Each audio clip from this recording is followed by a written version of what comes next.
for him, because I promise you're going to love him by the end. His name is Andy Ryder. Make some noise, show him.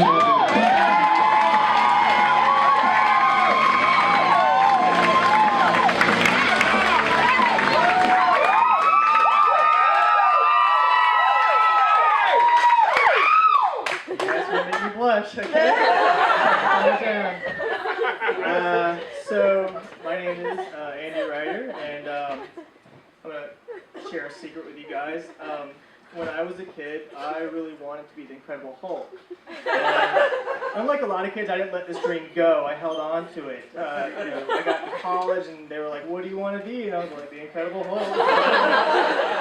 And so I was studying chemistry, and I got about 2 semesters in when 2 facts were made known to me. The Incredible Hulk is in fact a fictional character, and the Incredible Hulk is also a nuclear physicist and not a chemist, so wrong career path. But you know what?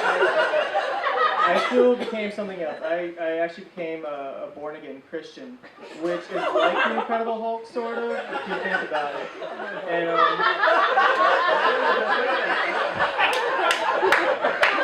but because of this change, I really wanted to be around other Christians. I wanted to be in a Christian environment and have a Christian job, which is why I got involved in Christian pornography. It was not as bad as it sounds. It's mostly forehead fondling and tussling of the hair. Some of the more hardcore forms did give each other Eskimo kisses, but I was not into that. Because of this job, though, we weren't we kept our clothes on, but we still had to maintain the illusion of being trim. So I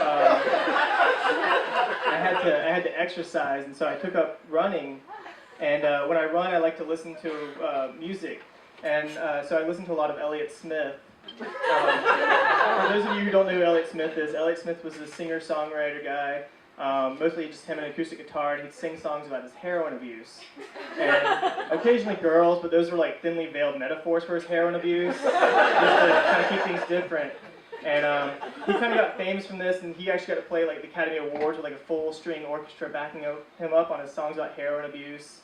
And then he got, his songs got used in movies, mostly drug movies, but movies nonetheless. And as a result, his whole demeanor changed. He got signed to a major label, and he started singing different songs about wanting to marry heroin.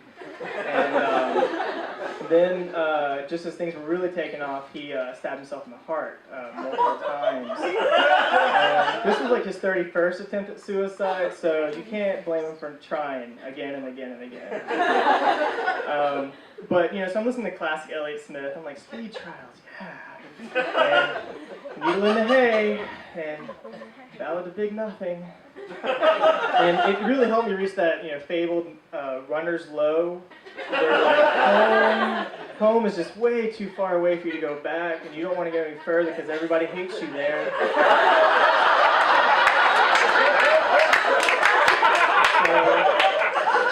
So, I don't know about you guys, but for me, I just kind of sat down on the curb and couldn't even think about picking up a knife and just sort of fell asleep.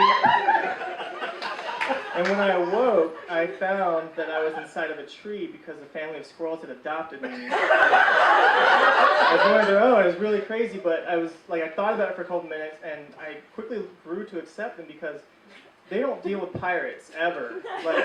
Squirrels are not a seafaring creature, so I was really happy to be here with these people. And Squirrel Dad actually got me a job. He knew about my beliefs and got me a job working at a Christian toy factory. My hands were way too big to actually work on the toys, but he let me do the voices for the pull the string action figures. And I got to do the Apostle Peter. So it was like pull the string. I don't know that Jesus guy. Pull the string. Who's getting crucified? No, I don't know him. You don't know me. Pull the string. No, seriously, guys. I know there's a guy who looks like me that hangs around with him, but I don't know him. Okay, get it off. Just leave me alone. And then there was 4th grade. So the 4th grade was like, guys, I think he would want us to go fishing. That's just what I think. I think he would want us to go fishing. But yeah. So, you know, you're thinking like, oh, this guy's got the perfect life. He's, you know, got this job, and he's living with these squirrels. And but, you know, all it takes is one, you know, day to get off early from work, and I'm thinking, oh, Squirrel Mom's going to be there, and she's going to be, like, baking cookies or whatever. And I get there, and she's there, and Squirrel Milkman is there. And I'm like, it's 3 o'clock in the afternoon.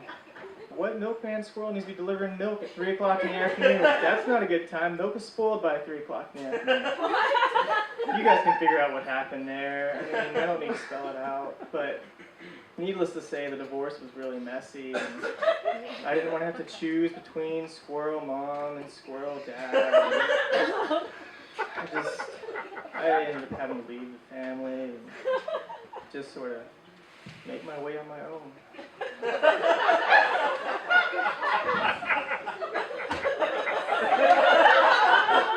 Thank you guys very much.